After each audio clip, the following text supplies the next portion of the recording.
Baik, shalom. Sekali lagi shalom.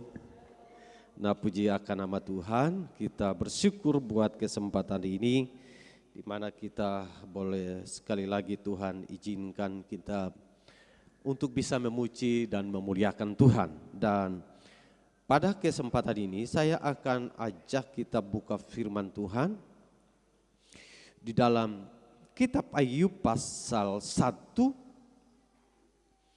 Kita akan buka Ayub pasal 1. Memang bacaan sebenarnya dari ayat pertama sampai dengan ayat yang ke-22 dan dalam pasal yang kedua, tapi saya akan baca di ayat yang ke-20, Ayub pasal 1 dan ayat 21 serta ayat yang ke-22. Yang sudah dapat katakan amin. Oke, saya akan baca demikian bunyi firman Tuhan. Maka berdirilah Ayub lalu menggoyah jubahnya dan mencukur kepalanya, kemudian sujudlah ia dan menyembah. Katanya, dengan telanjang aku keluar dari kandungan ibuku, dengan telanjang juga aku akan kembali ke dalamnya. Tuhan yang memberi, Tuhan yang mengambil, terpujilah nama Tuhan.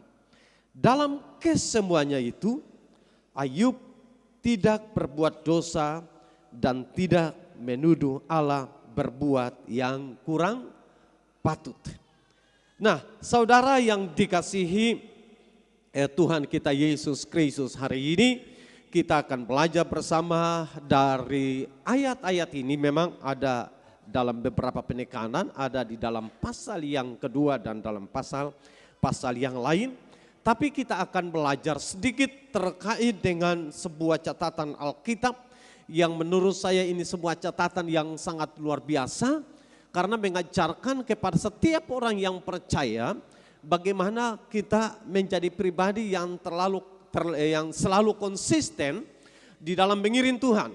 Dan di ayat yang pertama sampai dengan ayat yang ke-22 di dalam pasal yang kedua, kita juga temukan cerita-cerita atau catatan-catatan yang tercantum di dalam Alkitab, dan ini menarik kemudian untuk kita sama-sama hari ini renungkan. Tapi saya ingin beri topik dulu dalam kesempatan ini, setia di tengah tantangan. Setia di tengah tantangan. Nah, tentu kita semua pasti akan mengatakan bahwa iblis selalu menyerang orang percaya dengan segala cara agar membuatnya orang jangan setia kepada Tuhan. Iblis berupaya dengan segala cara agar supaya orang percaya jangan sungguh-sungguh kepada Tuhan. Iblis berupaya dengan segala cara agar membuat orang-orang percaya jangan dekat dengan Tuhan. Dan kadang iblis ini memiliki berbagai macam cara. Dan ada pintu-pintu masuk yang kemudian iblis menyerang. Agar apa, saudara? Agar supaya orang percaya jangan dekat dengan Tuhan. Nah, Alkitab menjelaskan bahwa Ayub adalah seorang yang benar. Kalau Bapak Ibu Saudara perhatikan di dalam pasal yang pertama, lalu kemudian saudara juga temukan di sana, di dalam ayat yang pertama, di sana dikatakan seorang laki-laki di tanah Uz bernama Ayub. Orang itu saleh, jujur, takut akan Allah, menjauhi kejahatan. Jadi Ayub adalah seorang yang benar-benar saleh, dia jujur, ia takut akan Tuhan, dia menjauhkan dari segala kejahatan. Itu yang ada dalam kehidupan seorang yang namanya Ayub.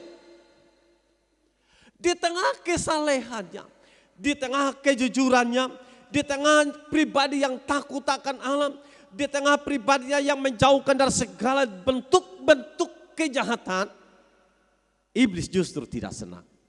Dan hari ini kita juga harus bisa merenungkan bahwa iblis justru tidak senang kalau orang percaya itu saleh, orang percaya itu jujur, orang percaya itu takut akan Allah, orang percaya itu hidup menjauhkan dari segala kejahatan. Iblis tidak senang. Dan untuk menjauhkan orang-orang yang hidup kudus, orang yang hidup jujur, hidup saleh, hidup takut akan Allah, menjauhkan dari segala kejahatan, maka iblis masuk dengan berbagai macam cara. Dalam ayat-ayat yang kita baca nanti di dalam pasal yang pertama, kalau Bapak Ibu Saudara perhatikan di ayat yang ke-18 sampai dengan ayat yang ke-19, di sana dikatakan begini. Sementara orang itu berbicara, ini orang-orang kepercayaan yang datang memberitahukan kepada Ayub, datanglah orang lain dan berkata, anak-anak Tuan yang lelaki dan yang perempuan sedang makan dan minum anggur di rumah saudara mereka yang sulung. Maka tiba-tiba angin ribut bertiup dari seberang padang gurun. Rumah itu dilandanya pada 4 penjurunya dan roboh menimpa orang-orang muda itu sehingga mereka mati. Hanya aku sendiri yang luput sehingga dapat memberitahukan hal itu kepada Tuhan. Poin yang ingin saya sampaikan bagi saudara, pintu masuk iblis menyerang berbagai cara. Tapi ayat-ayat ini sedang menjelaskan kepada kita semua bahwa iblis menyerang lewat keluarganya Ayub. Iblis menyerang anak-anaknya. Dan kalau saudaraku yang dikasihi Tuhan, kita belajar dari cerita ini, apakah dengan kematian anak-anak Ayub membuat Ayub pribadi yang kemudian berubah setia kepada Tuhan? Di dalam ayat yang tadi kita baca, ayat yang ke-22, ayat yang ke-21, menjelaskan buat saya dan saudara bahwa dalam kesemuanya itu Ayub tidak berbuat dosa dan tidak menuduh Allah berbuat yang kurang patut. Jadi kita simpulkan bahwa iblis berusaha menjauhkan Ayub dari Tuhan. Iblis berusaha menjauhkan Ayub agar supaya Ayub jangan kemudian menjadi pribadi yang menghargai Tuhan. Tapi ketika iblis menyerang lewat keluarganya, lewat anak-anaknya yang kemudian mati, Alkitab katakan Ayub dia tidak berubah setia, tidak menilai Allah yang tidak patut. Jadi pintu masuk yang kemudian iblis serang itu bisa melalui keluarga. Dan kita harus bisa pastikan bahwa cara dan strategi yang kemudian iblis bangun untuk masuk dan menyerang kepada keluarga, maka itu menjadi tempat yang empuk bagi iblis. Gereja Tuhan, kita selaku anak-anak Tuhan, hati-hati dengan ini. Karena apa saudara? Mungkin iblis tidak membuat kita punya generasi itu mati, tapi iblis bisa membuat generasi kita menjadi generasi yang memberontak dengan orang tua. Generasi yang bisa memberontak dengan Tuhan. Generasi yang tidak mau dinasihati. Generasi yang tidak mau yang baik-baik. Generasi yang tidak mau tunduk takluk kepada Tuhan. Generasi yang mau ingin sesuai dengan keinginan mereka. Dan itu cara yang dibangun oleh iblis. Sehingga membuat keluarga bisa bermasalah yang semakin banyak. Nah, hal ini perlu saya ingin sampaikan sebagai sebuah catatan penting. Karena cara terbaik iblis menghancurkan adalah lewat keluarga. Saudara, waktu Adam dan Hawa di Taman Eden, iblis tidak menyerang melalui Adam, tapi melalui Hawa. Letak kelemahan Adam pasti di Hawa. Dan Hawa tergiur dengan semua rayuan, terpikat dengan rayuannya si iblis, membuat Hawa jatuh dan kekuatan Adam menjadi lemah ketika melihat Hawa. Kita juga dengar banyak dan Alkitab menjelaskan tentang kisah Simpson dan Delila. Simpson seorang yang kuat, tetapi menjadi lemah. Membukakan rahasia kekuatannya hanya Delila. Kita hari-hari ini bisa dapat mengatakan bahwa iblis mungkin tidak akan menyerang dari sisi kekuatan kita. Iblis selalu menyerang dari sisi kelemahan kita. Jadi kalau saudara temukan apa saja kelemahan kita, maka itu pintu masuk iblis bisa menyerang kita.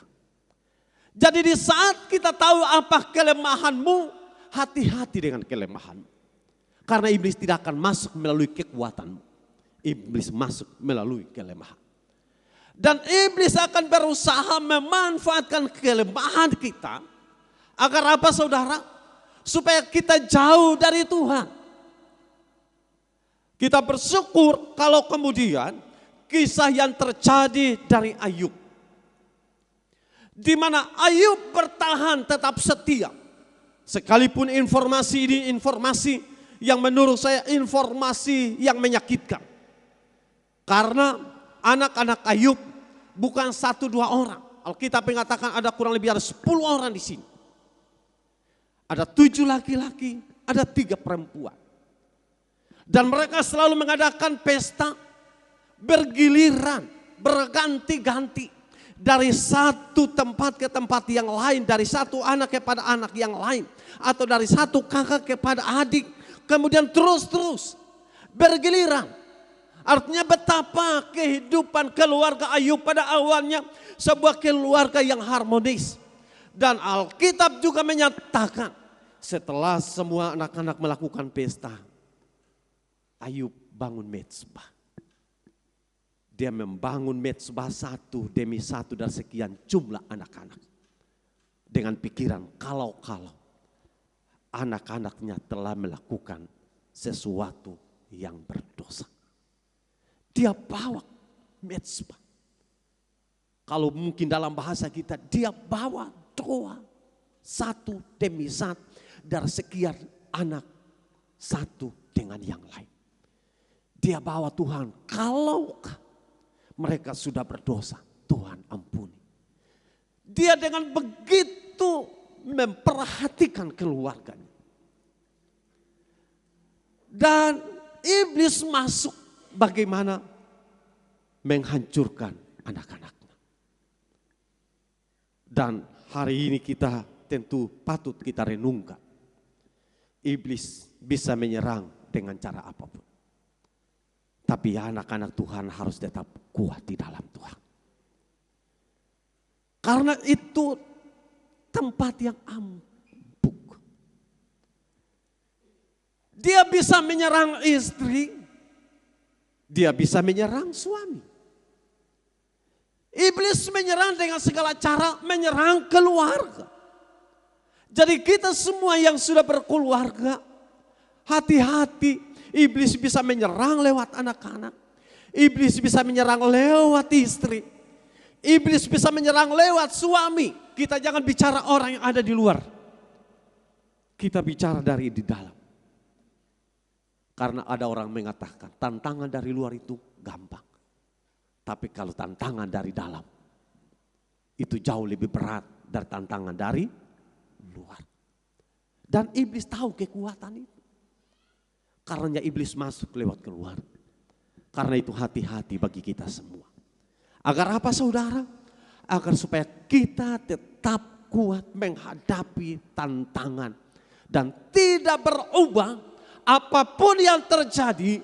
Jangan kemudian tantangan itu mengubah kesetiaan kita kepada Tuhan. Sekali lagi Ayub, tantangan itu tidak membuat dia berubah setia kepada Tuhan. Karena ada ayat yang ke-22 dalam kesemuanya itu. Ayub tidak menuduh yang salah atau yang tidak patut kepada Allah. Artinya apa? Ayub masih stabil. Ini tantangan pertama bagi Ayub. Dan ini juga bisa tantangan buat kita semua. Karena itu kita hati-hati supaya kita tetap kuat di dalam Tuhan. Amin. Yang kedua, kita juga temukan di sana bahwa iblis menyerang lewat keluarga, tetapi juga ingat baik-baik bahwa dia masuk lewat anak-anak. Tapi iblis juga bisa bagaimana dipakai oleh pasangan kita untuk menjauhkan kita dari Tuhan. Nah, saudara, di dalam pasal yang kedua, kalau saudara perhatikan ayat yang ke-9, ini pernyataan istri Ayub. Maka berkatalah istrinya kepadanya, masih bertekunkah engkau dalam kesalehanmu? Kutukilah Allahmu dan matilah. Saudara, jadi sekarang Ayub menerima tantangan besar itu. Karena iblis datang menyerang lewat keluarga. Dan informasi yang kemudian dicatat Alkitab menyerang anak-anak. Situasi ini belum berubah. Sekarang iblisnya yang datang. Yang saya tentu bisa katakan bahwa mengganggu pikiran istrinya. Lalu iblis pakai istrinya untuk apa? Menyerang Ayub supaya Ayub apa? Kutukilah apa saudara? Allah. Bayangkan kalau orang yang dekat harus bisa mensupport agar apa? Supaya ketika kita lemah, pasangan itu menguatkan kita. Tapi malah sebaliknya, apa yang ada di hati seorang Ayub. Saya percaya kalau itu terjadi buat kita semua, kita juga akan mengatakan, ini bagaimana? Kalau istri saya sudah begini atau kalau suaminya sudah begitu, bagaimana? Untuk bisa dekat dan setia kepada Tuhan, ini bagaimana? Tapi sekali lagi, ayat 20, 21, 22 menjelaskan, Ayub tidak berubah setia kepada Tuhan. Yang berikutnya ingin kita perhatikan bersama. Yang pertama, iblis menyerang lewat keluarga. Dan itu keadaan yang sedang terjadi dalam kehidupan Ayub. Yang kedua, iblis menyerang lewat keadaan ekonomi. Kita tahu Ayub adalah seorang yang sangat kaya. Dan Alkitab sudah banyak menjelaskan apa saja kekayaan Ayub. Binatang-binatang peliharaannya dikatakan luar biasa banyak, saudara bisa temukan di dalam pasal 1 sampai dengan pasal yang kedua, pasal 3 saudara temukan kekayaannya. Tapi di dalam pasal yang pertama saudara juga lihat semua urutan tentang kekayaan seorang yang namanya Ayub. Kekayaan yang luar biasa ternyata itu juga yang dipakai iblis menyerang Ayub. Apa yang memungkinkan pikiran, cara yang dibangun oleh iblis untuk menyerang lewat keadaan ekonomi Ayub. Karena iblis berpikir kalau dengan adanya kekayaan yang dipunyainya, dia bisa tetap setia kepada Tuhan. Bagaimana kalau kemudian tidak lagi punya kekayaannya? Apakah dengan tidak punya kekayaan, masihkah Ayub berseru kepada Tuhan? Dan dalam cerita Alkitab mengatakan bahwa sebuah percakapan hebat dengan Allah. Dan kemudian diizinkan Tuhan menyerang lewat kekayaannya. Saya bicara dalam konteks ekonomi. Kita bicara ini dan bicara tentang ekonomi atau bicara tentang kekayaan, Ini menjadi bagian yang menurut saya ini luar biasa. Kenapa saudaraku yang dikasihi Tuhan? Karena orang bisa dapat tinggalkan Tuhan hanya karena apa? Kekayaan. Orang bisa dapat melupakan Tuhan karena ekonomi. Dengan tuntutan ekonomi membuat orang bisa dapat tidak lagi ingat tentang Tuhan. Karenanya apa yang tadi saya sampaikan, jangan sampai ketika Ayub ini masih punya banyak harta, dan karena itu Ayub punya alasan untuk tetap memuji Tuhan.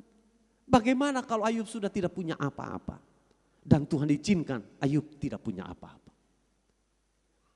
Sekarang Ayub sudah tidak punya apa-apa, tidak punya sesuatu yang olehnya dia bisa banggakan.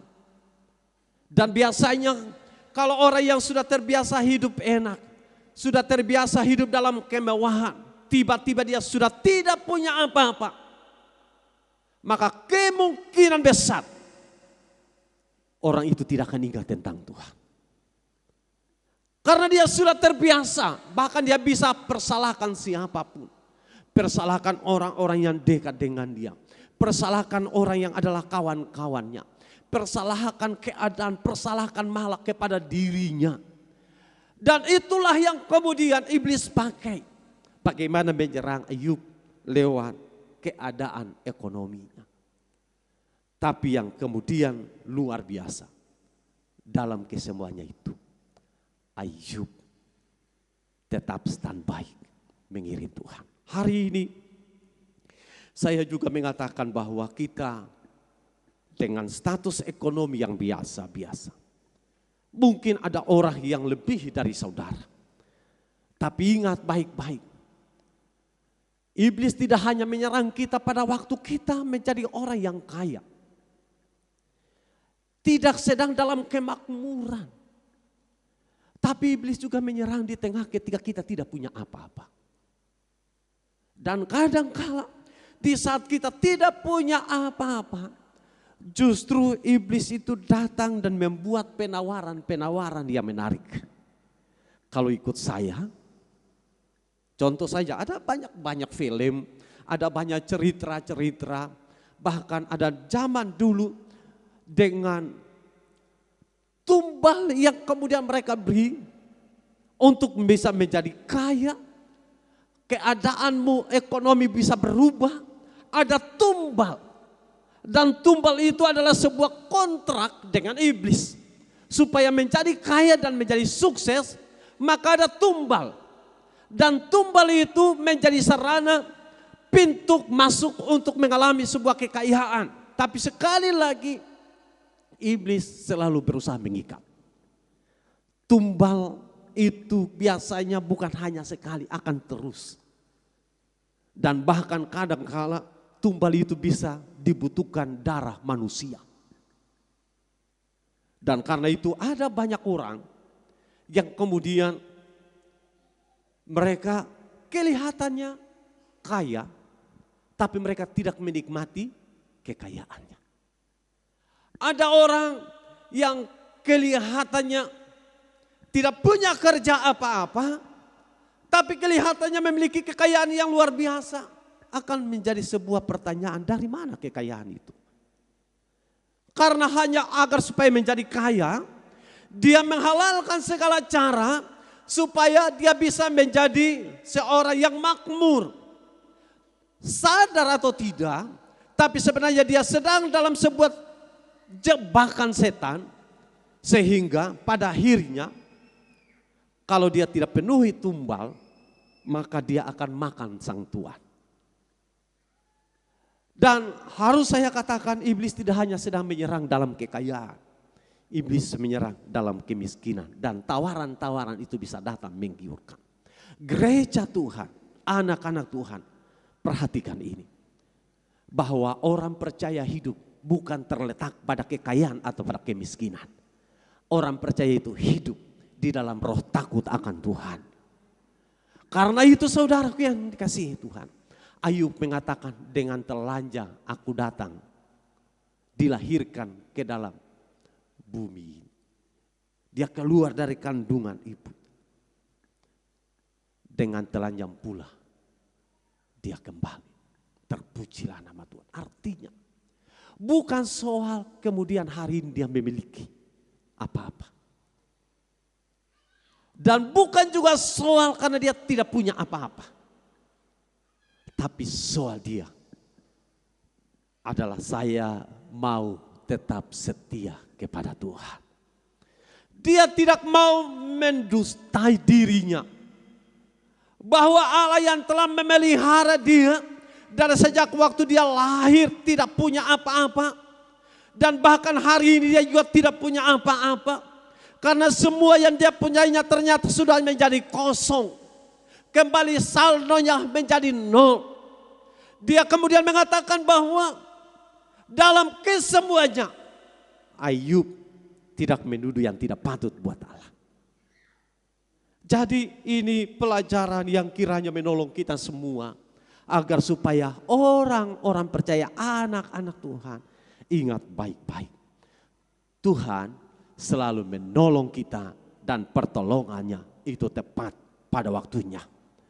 Tentu kita akan mengatakan bahwa apakah kita memiliki kekayaan itu salah? Saya katakan tidak. Apakah kemudian kita ini ditakdirkan menjadi miskin? Juga tidak. Tergantung kita mengelola kehidupan ini. Hanya kadang-kala kita tidak dapat mampu menerobos apa yang bisa kita lakukan dan kita kerjakan sesuai dengan level kemampuan kita. Karenanya kadang-kala kita mau melakukan sesuatu tapi kita tidak mampu karena memang level kemampuan kita di situ. Ada orang yang bisa dapat mengelola kekayaan yang luar biasa karena memang kemampuan mengelolanya. Karenanya kalau Bapak Ibu Saudara perhatikan bahwa ada penerima talenta yang satu lebih banyak daripada yang lain karena sesuai dengan kemampuan. Seseorang yang tidak punya kemampuan mengelola, maka tentu tidak akan bisa mengelola dengan baik dan membuat apa saudara? Membuat keadaannya sebagaimana ada. Tapi kalau ada orang yang punya kemampuan, maka Tuhan akan gandakan kemampuan itu untuk mengelola yang lebih. Nah, sama dalam mengiring Tuhan. Ketika kita hidup dengan takaran masing-masing kemampuan kita. Kadang-kala kita berjalan dan kadang kita jatuh. Tapi ingat, jangan kemudian kita mengatakan bahwa ya itu kelemahan saya ingin katakan benar. Tapi jangan kita menyerah kepada kelemahan. Kebanyakan kita menyerah kepada kelemahan saudara. Kita harus lawan kelemahan itu dalam nama Tuhan Yesus. Supaya apa? Kemenangan di pihak saya dan saudara. Karena iblis berusaha menjauhkan kita. Dan hari ini kita belajar iblis menyerang lewat keadaan ekonomi. Keadaan ekonomi Ayub dari seorang yang kaya. Sekarang sudah tidak punya. Dan apakah ini membuat Ayub akan tinggalkan Tuhan? Tidak. Sekali lagi ayat 20, 21 dan ayat yang ke-22. Menjelaskan buat kita. Ayub tidak berubah. Artinya apa? Ayub konsisten dalam mengiring Tuhan. Hendaklah kita menjadi pribadi yang konsisten. Tidak berubah dengan keadaan yang terjadi di kiri dan kanan kita. Dan bagian yang kedua ini. Ayub tidak berubah. Sekalipun iblis menyerang lewat keadaan ekonomi. Yang ketiga, tidak hanya menyerang dari keadaan ekonomi. Tapi iblis juga menyerang lewat keadaan kesehatan. Kalau kita baca ayat yang pasal yang kedua ayat 7 dan ayat yang ke-8. Kemudian iblis pergi dari hadapan Tuhan lalu ditimpahnya Ayub dengan bara yang busuk. Dari telapak kakinya sampai ke batu kepalanya. Lalu Ayub mengambil sekeping beling untuk menggaruk-garuk badannya sambil duduk di tengah-tengah abu. Saudara yang ketiga, iblis menyerang lewat keadaan kesehatan. Seorang yang kaya tentu pasti akan merawat kesehatannya. Dan Ayub tentu berusaha merawat. Tetapi dari poin di mana keluarganya, anak-anaknya, dari poin di mana kekayaannya, sekarang kesehatannya. Kalau sudah tidak punya apa-apa, minimal sehat supaya apa bisa bekerja kembali menghimpun semua kekuatannya. Tapi ternyata sekarang tidak. Karena anak-anaknya sebagai orang yang memberikan support. Kekayaannya yang bisa menolong, merawat dia dengan kesehatannya. Sekarang tidak lagi. Jadi anak-anak kekayaannya, sekarang kesehatannya. Kesehatan dan Alkitab mengatakan bahwa tubuhnya penuh dengan borok. Dan Alkitab mengatakan bahwa bara yang busuk dari telapak kakinya sampai ke batu kepalanya. Bayangkan sekujur tubuhnya penuh dengan borok atau barak. Apa yang ada di benak saudara kalau itu menimpa kita semua?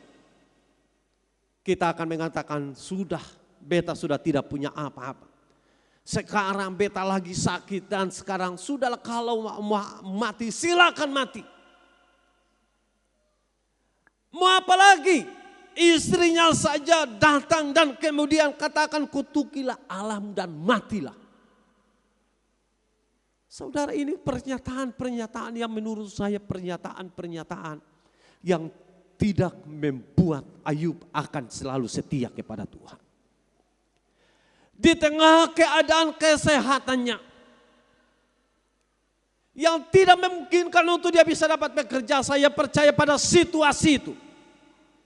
Karena Alkitab katakan dia hanya ada terbaring atau duduk di keadaan debu tanah. Artinya dia tidak bekerja lagi. Dan mungkinkah belas kasih orang lain memberikan makan kepada dia, atau teman-teman lain datang memberikan makan untuk dia. Tapi menarik untuk saya ingin sampaikan bagi kita semua, Ayub dalam kesemuanya dia tidak berubah.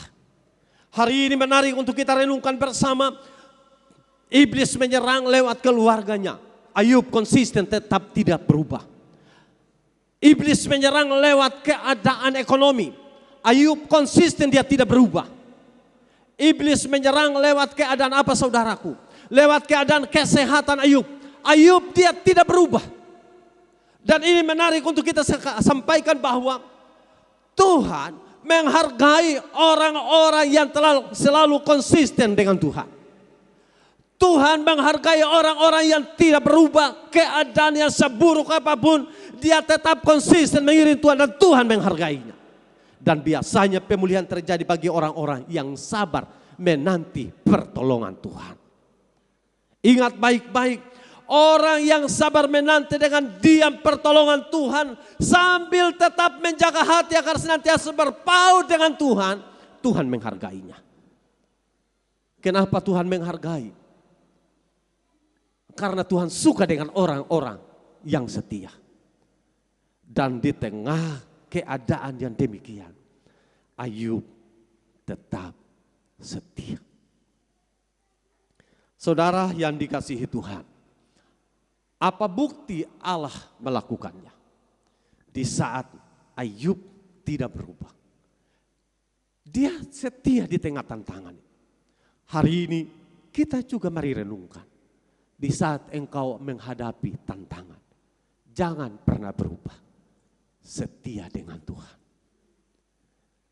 Ayub tidak persalahkan siapapun. Di tengah tantanganmu, jangan salahkan siapapun. Tunduk di hadapan Tuhan. Lihat dengan imanmu siapa Tuhan yang saya dan saudara sembah. Jangan persalahkan di kiri dan kananmu. Lihat Tuhan yang kita sembah. Lihat Tuhan yang tidak pernah berubah. Apa yang menjadi bukti ketika Ayub dia tidak berubah setia? Yang kita temukan beberapa hal. Di dalam ayat yang pasal 42. Di ayat yang ke-12 dan ayat yang ke-13. Tuhan memberkati Ayub dalam hidupnya yang selanjutnya lebih dari pada dalam hidupnya yang dahulu. Ia mendapat 14.000 ekor kambing domba dan 6.000 unta, 1.000 pasang lembu dan 1.000 ekor keledai betina. Ia juga mendapat 7 orang anak laki-laki dan 3 orang anak perempuan. Saudara, 2 hal ini saya sampaikan. Keadaan ekonomi Ayub dipulihkan. Keluarganya kembali dipulihkan. Apa rahasianya? Karena Ayub menghadapi tantangan. Tantangan itu tidak membuat Ayub berdosa di hadapan Tuhan.